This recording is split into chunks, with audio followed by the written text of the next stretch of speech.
एक बार पुनः स्वागत है आप सभी बच्चों का हमारे इस YouTube चैनल पर।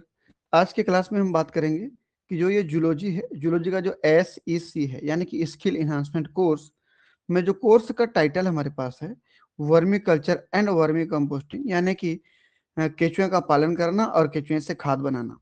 ठीक, इसमें जो हमारा टॉपिक चल रहा था वो वर्मी कल्चर में ब्रीडिंग टेक्निक।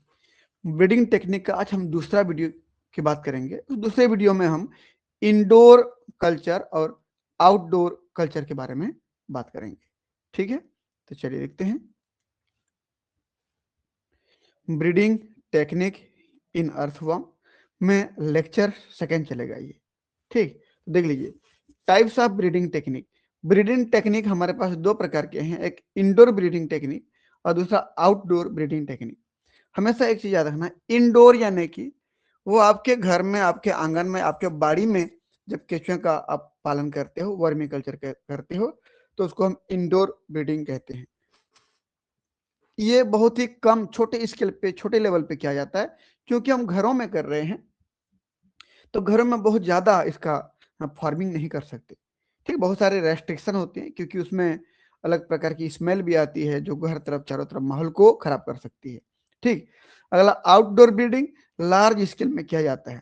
ये घर से बाहर आपके खेतों में किसी ऐसे जगह पे जहां पर आसपास बहुत ज्यादा घर ना हो, एक खुले मैदान वाले एरिया में, वहां पर आप बहुत बड़े लेवल पे इसकी खेती कर सकते हो, वर्मी कल्चर कर सकते हो। ठीक है, तो ये दो टॉपिक के बारे में आज हम बात करेंगे। सबसे पहले देख लीजिए टाइप्स ऑफ ब्रीडिंग टेक्निक में सबसे पहला इंडोर ब्रीडिंग टेक्निक, जिसको मैं स्मॉल स्केल में कर सकते बोला। Indoor system are used for household या स्मॉल स्केल वर्मी कल्चर। क्या बोला ये कि एक छोटा सा, एक बहुत कम छोटे लेवल का एक वर्मी कल्चर का प्रोसेस है जो घर में किया जाता है, focusing on convenience and order control. इस चीज में ये चीज बहुत ही सुविधाजनक हो जाती है कि घर में किए हो, घर के आंगन में कहीं पर क्यों हो, घर के बाड़ी में क्यों हो, तो आप इजीली उसको देख रेख कर सकते हो, आराम से जाके देख सकते हो। और दूसरा ऑडोर कंट्रोल कर सकते हो। ऑर्डर यानी कि उसका जो बदबू निकलता है, गंध आती है, उस गंध को आप मेंटेन कर सकते हो, है ना। लेकिन अगर दूर में कहीं पर होगा तो हमेशा 24 घंटे उसको देख पाना मुश्किल है। घर में है तो आपकी निगरानी में लगातार रहेगी, तो वहां पर देख सकते हो, चीजों को आराम से वॉच कर सकते हो। ठीक, इसीलिए ये टेक्निक अच्छा है छोटे लेवल पे करने के लिए। अगला देखिए कंटेनर्स। अब जरूरत क्या क्या पड़ेगी इन सब के लिए भाई? अगर घर में आपको केचुआ पालन करना है तो चीजें किसकी किसकी जरूरत पड़ेगी, कौन कौन सा प्रकार का तरीका अपनाना पड़ेगा। सबसे पहले देखिए कंटेनर्स। कंटेनर्स मतलब एक छोटा सा पात्र चाहिए जिसमें आप केचुआ का पालन करना चाहते हो। तो ये हो सकता है प्लास्टिक का बना हुआ बीन, आप देख रहे हो डायग्राम में, ये मान लीजिए प्लास्टिक बीन है, ये प्लास्टिक बीन्स हो गया ये। ठीक, या वुडन बॉक्सेस, लकड़ी का कोई ऐसा बॉक्स हो, या ओल्ड ड्रॉर्स आर यूज्ड, या पुराने जो दराज वगैरह आपके पास है, अलमारी वगैरह पड़े हुए हैं, उसमें जो खाने खाने बने होते हैं उसको भी आप वर्मी कल्चर में इस्तेमाल कर सकते हो। अब सेटअप कैसे जमाना है भाई? सेटअप कैसे जमाना है आप यहाँ देख लीजिए। ये सबसे पहला मान लीजिए ये कोई प्लास्टिक बीन है, प्लास्टिक ये बीन है। प्लास्टिक बीन के जो बॉटम वाला एरिया देखिए, तो यहां पर छोटे छोटे होल कर लेंगे आप, लगभग आधे इंच का होल रहता है वो। ठीक है, हाफ इंच का होल रहता है। ये जो होल दिख रहा है देखिए, क्यों बनाते होंगे इस होल को जी हम लोग? ये देखिए ये होल हो गया, ये सब होल दिख रहे देखिए। तो हाफ इंच होल, नंबर में 8 से लेकर 12 इन नंबर, संख्या में 8 से लेकर 12 गिन लो। यहां पर देख लीजिए, जूम कर रहा हूं, देखिए 1 2 3 4 5 6 7 8 9 10 11 12, 8 से लेकर 12 होल बनाने हैं बेस वाले पार्ट पर उसके। ये बेस हो गया। ठीक, तो होल बनाने पर क्या होगा कि जो भी आप पानी वानी डालोगे ना, वो रिसते हुए नीचे चला जाएगा, मतलब उसी में नहीं रहेगा। अगर पात्र में रह जाएगा तो फिर वो गंदगी कर देगा, सड़ा देगा चीजों को वहां पर, तो केचुआ भी रह नहीं पाएंगे। अब पानी भरते जाएगा तो केचुआ तो फिर सांस ले नहीं पाएंगे, क्योंकि पानी भर जाएगा तो एरिएशन नहीं हो पाएगा वहां पर, इसलिए होल बनाना जरूरी होता है। ठीक है, तो प्लास्टिक का बीन ले सकते हो, लकड़ी का कोई एक बॉक्स ले सकते हो, या किसी प्रकार का पुराना ड्रॉर पड़ा हुआ आपके घर में वो ले सकते हो, और नीचे आप ये होल बना देंगे। चलिए अगला देखिए, ये कमेंट पढ़ लेते हैं कि drill eight to 12 holes, half inch वाले, आधे इंच का hole, in the bottom for drainage, drainage के लिए था ना ये, पानी वानी ताकि रिस करके नीचे चला जाए। ठीक, उसके बाद देखिए तो क्या करना है हमको, ये इतना करने के बाद अब इसके इस बेस पार्ट पर यहां पर हमको एक बेड बनाना, लेयर बनाना है, लेयर। और ये लेयर किसका बना होगा, तीन चीजें मिली होंगी यहां पर आपके घर में, जो कटे फटे पेपर होंगे जिनको आप क्या कहते हो, श्रेडेड पेपर। ठीक, श्रेडेड पेपर यानी कटे फटे पेपर, पुराना पेपर, या जो कार्डबोर्ड होता है, कार्डबोर्ड, जिसको बूढ़ा पट्टा के नाम से जानते हो ना आप लोग। ठीक, कार्डबोर्ड, और जो नारियल का जो ऊपर में जो हेयर जैसे रेसा जैसे पाए जाते हैं वो, जिसको आप कोकोनट कॉयर के नाम से जानते हो। ठीक, ऐसा मिला करके इन सबको वहां पर एक लेयर बनाना है। उस लेयर की मोटाई लगभग लगभग 3 से 4 इंच का होना चाहिए। ठीक, लगभग कितना होना चाहिए, 3 से 4 इंच का ये होना चाहिए। देख लीजिए, create 3 to 4 inches of bedding, bed यानी कि लेयर बनाना है किसका, shredded paper, cardboard and coconut coir का। चलिए, ये लेयर जो होगा 3 से 4 इंच का होगा। ऐसा होने पर क्या होगा जी, कि नमी बरकरार रहेगी। आप जो पानी डालोगे इसको भिगाएगी, और एक्स्ट्रा पानी नीचे रिसते हुए जो 8 से लेकर 12 होल बनाए थे ना, उस होल से निकलते हुए नीचे चले जाएंगे। लेकिन जब ये भीग जाएगा ये लेयर, तो नमी बरकरार रहेगा, ताकि केचुआ को सूखने से बचाया जा सके, केचुआ को कोई दिक्कत ना हो। ठीक, इसके बाद क्या करेंगे जी हम लोग, इसके ऊपर डालते हैं ऑर्गेनिक मैटर, ये ऑर्गेनिक मैटर, ये आपने ऑर्गेनिक मैटर डाल दिया। देखिए, उसको भी लेयर के रूप में आपने क्या कर दिया, पूरा बिछा दिया। याद रखना, लेयर के रूप में बिछाएंगे हम हमेशा। जब लेयर के रूप में बिछाएंगे तो कोई इंसेक्ट का अटैक सीधा नीचे नहीं हो पाएगा। ठीक है ना, चलिए देख लीजिए, मेंटेन मॉइस्चर लाइक ए रंग आउट स्पॉन्ज, ये बोल रहा है कि जब आप ये कार्डबोर्ड, कटे हुए पेपर, कोकोनट कॉयर को जब लिटा दिए, बिछा दिए बिस्तर की तरह, तो वहां पर नमी बरकरार रहेगी, तो केचुए को किसी प्रकार का कोई भी दिक्कत नहीं होगा। और इतना नमी बनी रहती है वहां पर हमेशा, कि जैसे किसी स्पंज को, पानी से भीगे हुए स्पंज को निचोड़ देते हो, तो पानी निकलने के बाद जितना गीला रहता है ना स्पंज, उतना गीला यहाँ पर बरकरार रहेगा। यहाँ पर मैं कर दूं for moisture, for maintain moisture, ये ठीक है ना। उसके बाद हमने क्या डाल दिया यहाँ पर, ऑर्गेनिक मैटर। चलिए देखिए, तो फीडिंग में क्या डालेंगे आप, place kitchen waste in layers, keeping it covered with bedding to avoid pest. मैं क्या बोला, किचन में जितना भी कचरे बनते हैं आपके, सभी साग भाजी सब्जी फल फूल के जो छिलके, जो वेस्ट मटेरियल होते हैं, डंठल वगैरह, पत्ती वत्ती जो मिला, वो सबको यहाँ पर एक लेयर के रूप में बिछा दीजिए। जब बिछा देंगे तो क्या होगा, किसी प्रकार का पेस्ट या कीड़ों का आतंक निचली सतह पर नहीं हो पाएगा, ऊपर सतह तक लिमिट हो जाएगा, सीमित हो जाएगा। ठीक, उसके बाद क्या करना है भाई हमको, देखिए उसके बाद हमको यहाँ पर क्या करना है,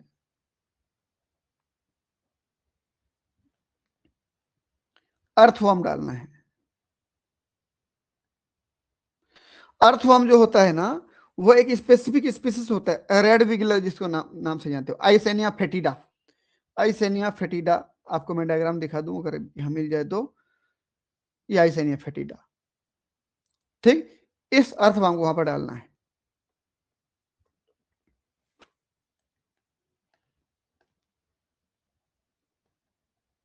आइसेनिया फेटिडा अर्थवर्म को यहाँ पर डालना है। जब डाल देंगे तो क्या होगा, देखिए धीरे धीरे धीरे क्या होगा, ये तो ऊपर में रहेगा। अब इनको खाना शुरू करेगा, जितना ऑर्गेनिक वेस्ट था, आपके किचन से निकला हुआ वेस्ट था, उनको खाएंगे, अंदर बॉडी के अंदर डाइजेस्ट करेंगे, मल के रूप में निकालेंगे, तो धीरे धीरे खाद बनना शुरू हो जाएगा। चलिए यहाँ पर हम बात कर रहे थे, अब देखिए ये, तो यहां पर देख लीजिए वर्मी कास्ट, यानी कि कास्ट ऑफ अर्थवर्म,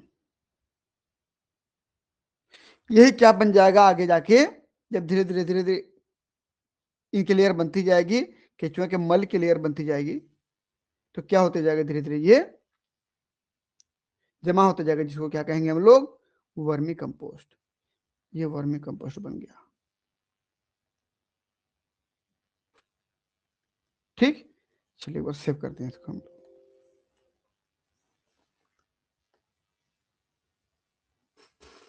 ठीक है, चलिए आगे बढ़ते हैं हम। ये बन गया हम लोग का क्या, वर्मी कंपोस्ट। हाँ, फिर क्या करेंगे, बीच बीच में हम ये डालते जाएंगे समय समय पर, ऑर्गेनिक वेस्ट जो है ना, उसको समय समय पर हमको डालते रहना पड़ेगा जी, है ना। ये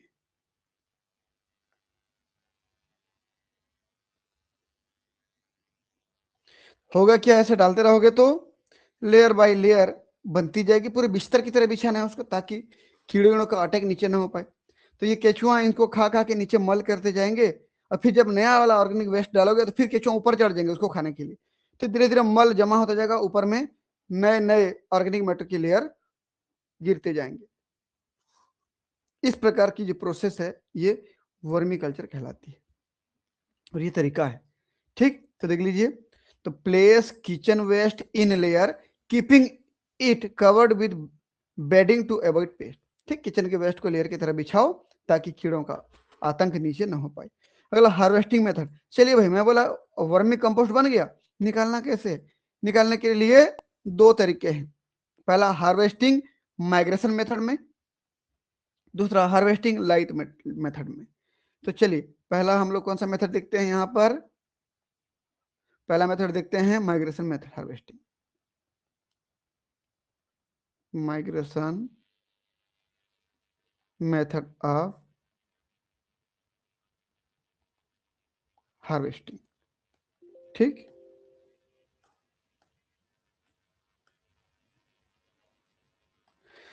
चलिए इसमें क्या होगा, देखिए पहला upward migration, place fresh food on top, warm move of living casting below.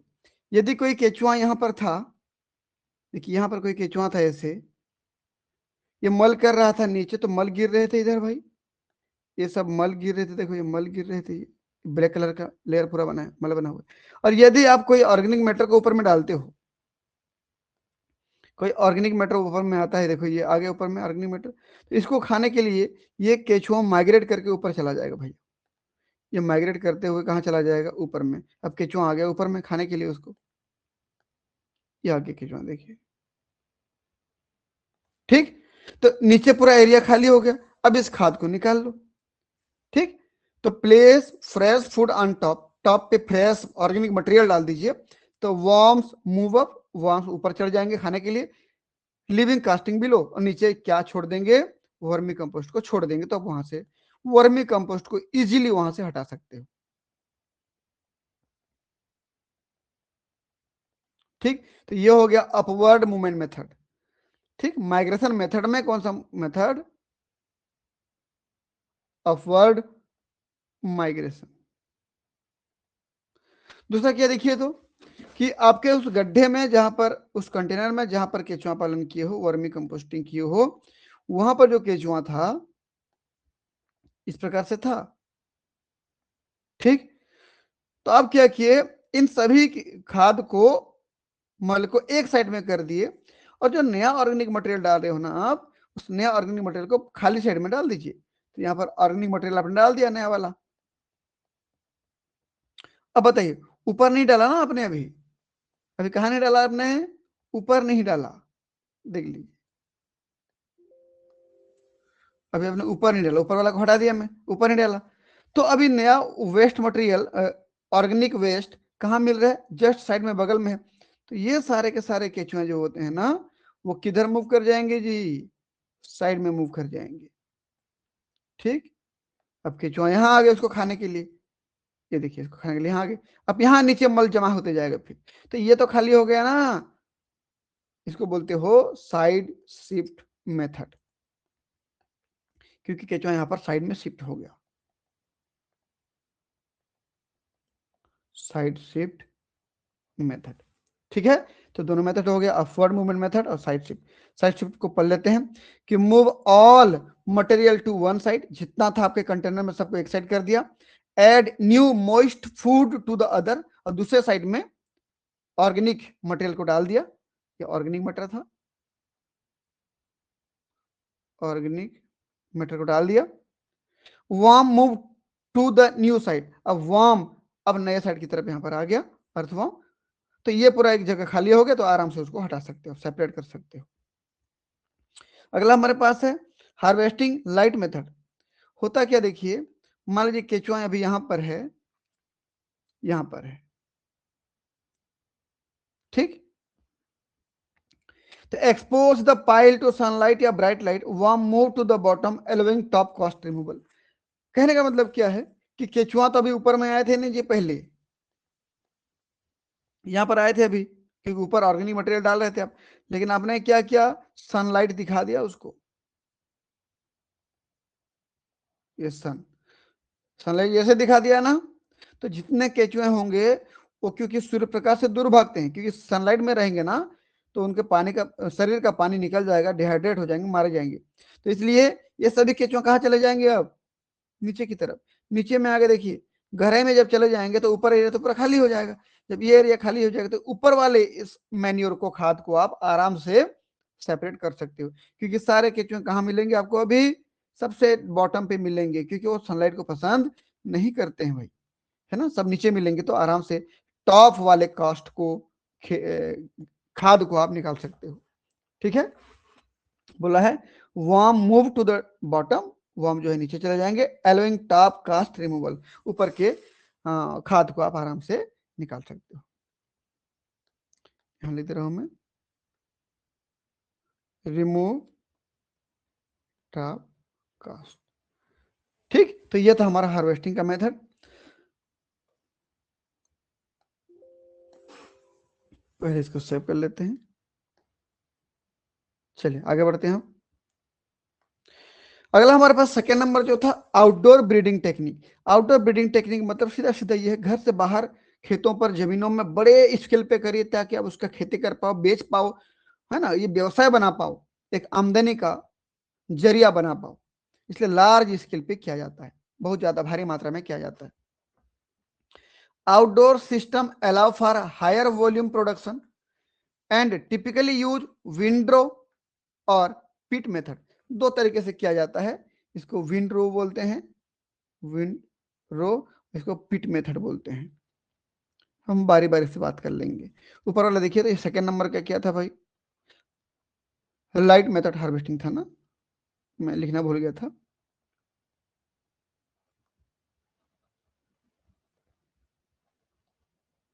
ये था, ठीक है। तो चलिए अब देखते हैं आउटडोर ब्रीडिंग में जो मेथड है, पिट मेथड और विंड्रो मेथड।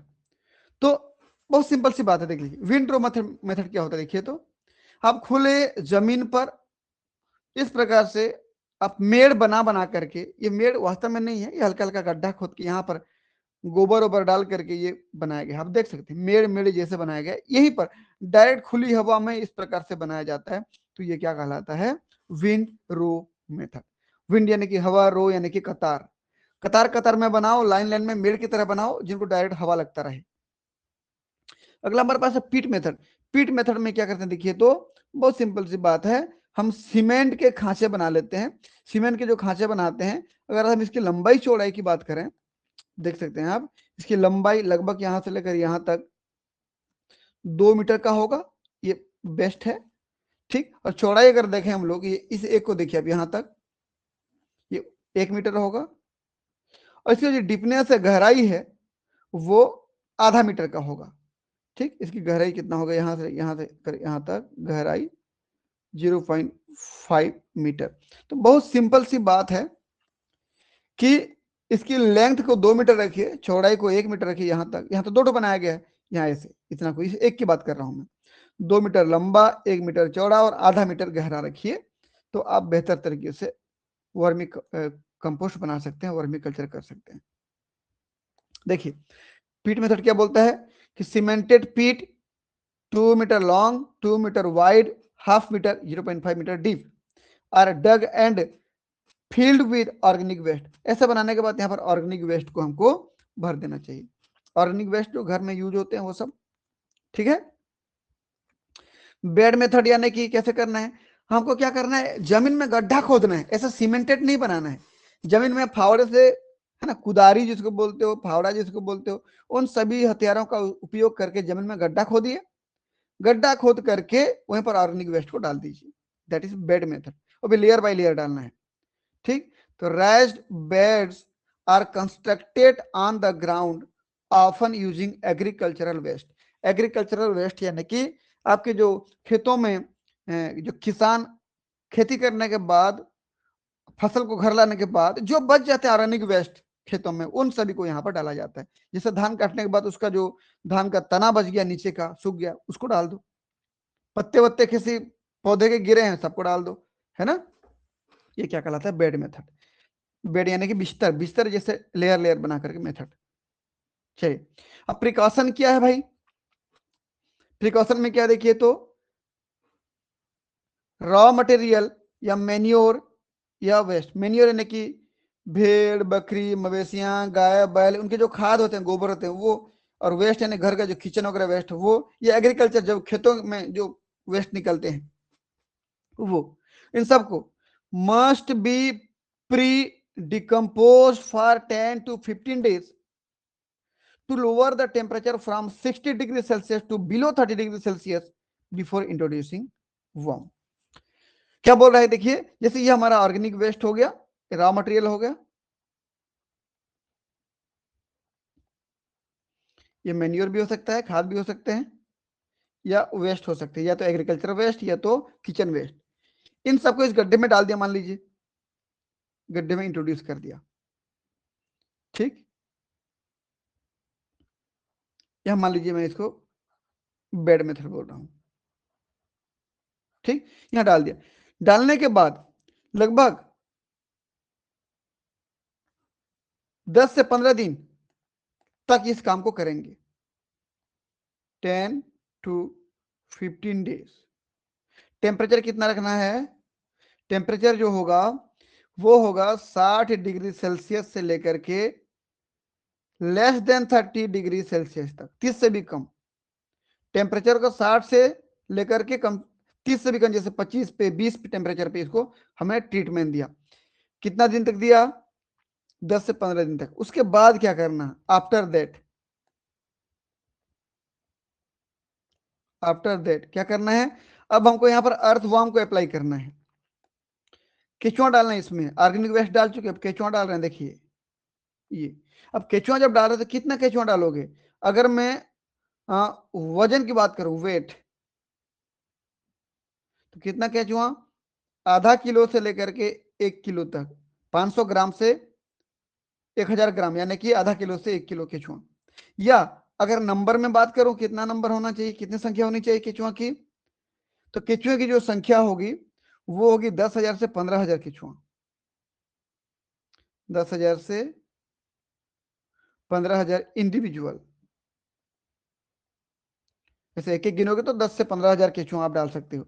जबकि यहाँ पर जो गड्ढा बना रहे हैं हम लोग, उस गड्ढे का मीटर कितना हो, चौड़ाई कितना होना चाहिए, ये बोल रहा है यहाँ पर, है ना, ये जो बनाया गया है जिसके लिए डाटा बताया जा रहा है वो है लंबाई 1 मीटर,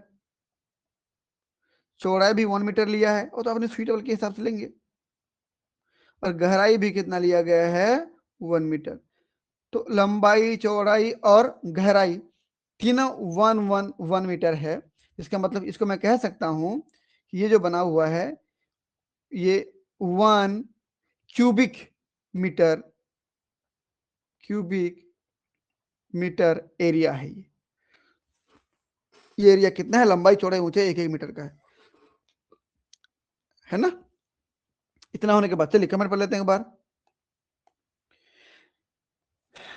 ठीक है, पहला वाला प्री कंपोस्टिंग था। कंपोस्ट बनाने से पहले क्या करना था, घर के रॉ मटेरियल को, वेस्ट मटेरियल को, मैन्योर को डाल देना था गड्ढे में। गड्ढे में डालने के 10-15 दिन तक रहने के बाद, मतलब टेम्परेचर 60 से लेकर के 30 से भी कम डिग्री सेल्सियस तक रखने के बाद फिर केचुआ डालेंगे। केचुआ कौन सा डालेंगे, आइसेनिया फेटिडा, जिसको आप रेड विगलर के नाम से जानते हो। अब डेंसिटी कितनी होनी चाहिए बोला, कितना केचुआ होना चाहिए, अप्रोक्सीमेटली 500 ग्राम टू 1000 ग्राम, यानी कि आधा किलो से 1 kilo of the worm, about 10,000 to 15,000 individual, इतना संख्या में इतना केचुआ, 10,000 से 15,000 are added to a 1 cubic metre area. 1 cubic metre area में ये डालते हैं। क्यूबिक यानी क्या होता है, क्यूब यानी घन, लंबाई चौड़ाई ऊंचाई जिसकी होती है ना। अगला protection, covered with gunny bags या shady material to maintain moisture and prevent predation by ants या बर्ड्स। ये सब करने के बाद, और इसको किसी जालीदार चीजों से, कपड़े से ऐसे करके इसको ऊपर से ढक देना चाहिए, है ना। ऐसे में क्या होगा कि अंदर की टेम्परेचर और मॉइस्चर मेंटेन रहेगी, और कोई चींटी विटी, कोई चिड़िया वगैरह अंदर जाके केचुआ को ना खा ले, इसलिए उसको मेंटेन करना पड़ेगा।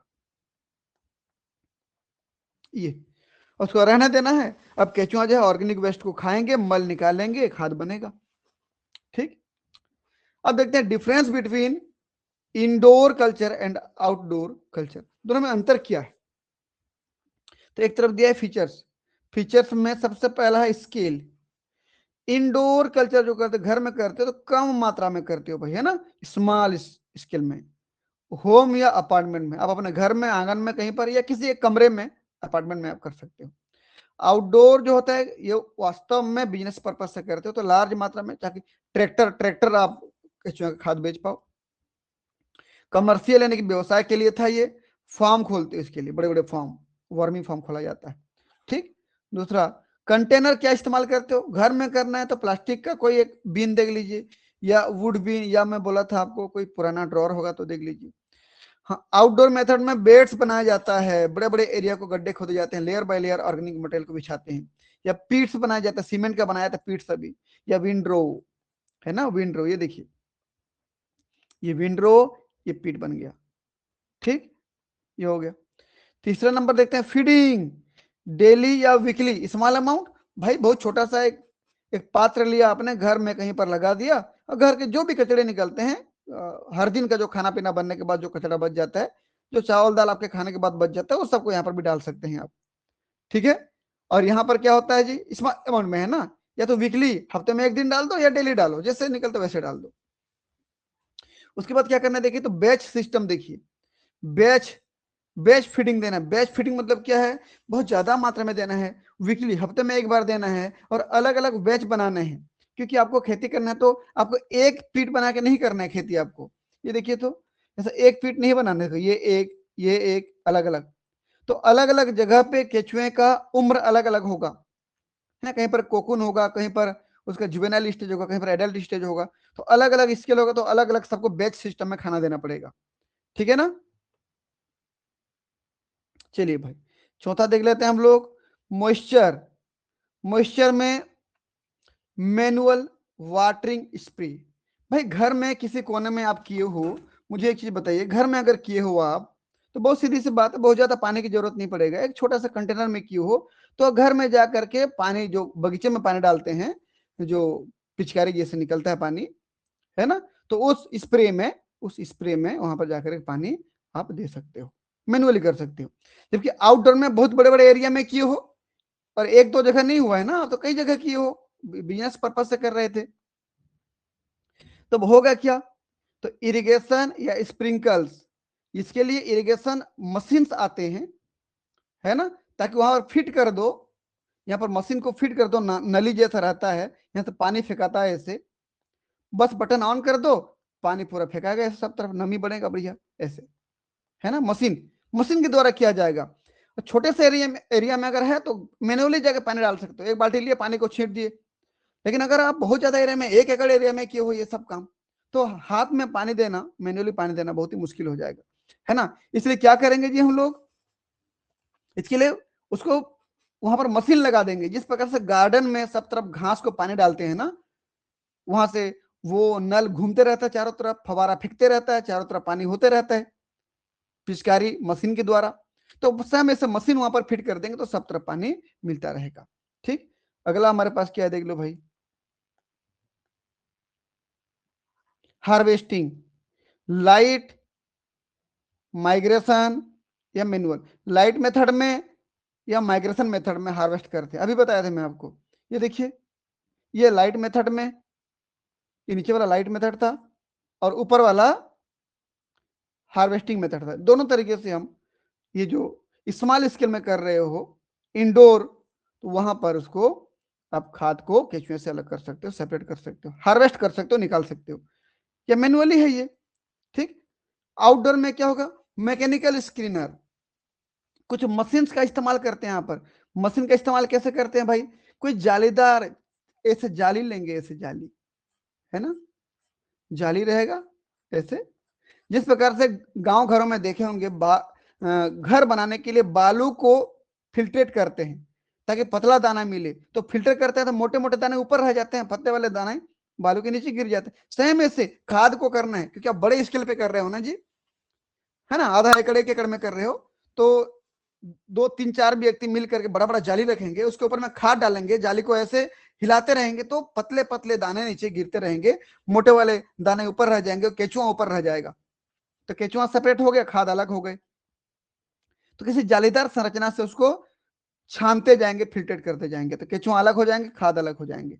ठीक है, तो ये इसको बोलते हैं मैकेनिकल स्क्रीनर। ठीक, हार्वेस्टिंग एंड मेंटेनेंस, देखिए हार्वेस्टिंग कैसे करना है भाई, done every 60 to 90 days. 60 days मतलब 2 मंथ, 2 मंथ, 90 डेज मतलब 3 मंथ। तो 2 महीने से 3 महीने के बीच में आप हार्वेस्टिंग करते रहिए। क्यों, क्योंकि जहां पर आप ये खाद बना रहे हो ना, वहां पर अगर 2 से 3 महीने में हार्वेस्टिंग नहीं किया तो जगह तो ऐसे भर जाएगा, फिर और ज्यादा खाद नहीं बना पाओगे आप, और ज्यादा केचुआ पालन नहीं कर पाओगे वहां पर, क्योंकि केचुआ की डेंसिटी बढ़ जाएगी, केचुआ की संख्या यहाँ पर अगर बढ़ जाएगी तो और ज्यादा ग्रो नहीं कर पाएंगे, नए केचुए नहीं बन पाएंगे, कंपटीशन बढ़ जाएगी, केचुए मारे जाएंगे। इसलिए क्या करना है, हर 2 3 महीने में केचुए को अलग करो, खाद को निकाल लो। ठीक है ना, ये करते रहना चाहिए ताकि रोटेशन बना रहे। अगला मैकेनिकल हार्वेस्टिंग, ठीक है, ए रोटेटिंग स्क्रीन ट्रेमल। रोटेटिंग स्क्रीन ट्रेमल मतलब होता है वही एक जालीदार फिल्ट्रेट करने वाला छलनी, जिसको कह सकते हो आप, जिसमें छानते हैं। Is used for large scale operation to separate worm from casting. केचुए को खाद से अलग करने के लिए बहुत बड़ा जाली का इस्तेमाल करेंगे, जाली में ऐसे हिलाते जाएंगे तो खाद नीचे गिरते जाएगा, केचुआ ऊपर में रह जाएंगे। अभी जो बताया था मैं आपको। ट्रबल शूटिंग क्या है भाई, कहां कहां दिक्कत होता है देखिए तो केचुए लोगों को। If the bed become too hot या टू ड्राई, यदि जहां पर आप केचुआ का पालन कर रहे हो वहां पर यदि बहुत ज्यादा हॉट या बहुत ज्यादा गर्मी पड़ रहा है, सूखापन पड़ रहा है, केचुआ तो मर जाएंगे। तो moisture should be added immediately, तो वहां पर पानी डालो तुरंत। तो कैसे डालना है देख लो, या बड़े स्केल पे किया तो मशीन फिट कर दो बोला हूं, और घर वाला है तो वहां पर, इंडोर वाला है तो घर में जाके मैनुअली बाल्टी में जाके पानी छींट सकते हो। इफ टू एसिडिक, यदि बहुत ज्यादा एसिड हो गया है, जिस जगह पे आप पालन किए हो वहां पर बहुत ज्यादा एसिड की मात्रा बढ़ गई है, तो उसको थोड़ा बेसिक तरफ लाओ। पीएच कम था तो एसिडिक हो गया, तो पीएच थोड़ा बढ़ाओ। बढ़ाने के लिए add agricultural lime. Agricultural lime market में मिल जाएगी, जहां पर दवाएं मिलती हैं पौधों के लिए वहां मिल जाएगी। इसको थोड़ा छिड़क दोगे, वहां पर छीट दोगे तो, क्योंकि लाइम यानी चूना, चूना यानी कि हाइड्रोक्साइड यानी कि बेसिक नेचर। चूंकि आपका खेत जहां पर केचुआ पालन किए थे, वर्मी कल्चर किए थे, वो एसिडिक हो गया, केचुआ मारा जाते। केचुआ तो न्यूट्रल में या के आसपास जिंदा रहते हैं, और एसिडिक खेतों में केचुआ मारे जाएंगे। इसीलिए आपको एग्रीकल्चर लाइम यानी कि जो मार्केट में मिलता है उस चूना को आप वहां छिड़क दो, चूना के पाउडर को छिड़क दो, तो थोड़ा सा वहां का मीडियम जो होता है बेसिक हो जाएगा, बेसिक हो जाएगा हल्का सा, जो एसिडिक था धीरे धीरे बेसिक तरफ जाएगा, न्यूट्रल हो जाएगा वो, वहां पर बेहतर तरीके से आपके केचुए ग्रो कर पाएंगे। मान लीजिए मैं बोला ये 7 pH था, ये pH स्केल था, इधर 1 2 3 4 5 6 7 8 9 10 11 12 13 14, ये पीएच था। मैं बोला आपके खेत में पीएच हो गया इतना, 3 हो गया, 3 पीएच पे हाई एसिडिक होगा ये, इधर एसिडिक होता है, इधर बेसिक होता है, 7 जो होता है न्यूट्रल होता है। ठीक, तो थोड़ा सा यदि आप बेस मिलाओगे तो एसिडिक कम होती जाएगी, धीरे धीरे बेस तरफ बढ़ती जाएगी, और ये 6-7 के करीब जब हो जाएगी, इतने में 6-7-8 के करीब, तो अब केचुआ आराम से ग्रो कर पाएंगे। तो यदि एसिडिक हो गया था तो उसको क्या बनाना था, थोड़ा सा न्यूट्रल बनना था, इसलिए हमने क्या मिलाया, एग्रीकल्चरल लाइम, चूना मिला दिया, और चूना बेसिक नेचर का होता है। ठीक है, तो इस प्रकार से ये सेकेंड टॉपिक हमारा हुआ कंप्लीट। चलिए एक बार हम सेव कर लेते हैं इसको।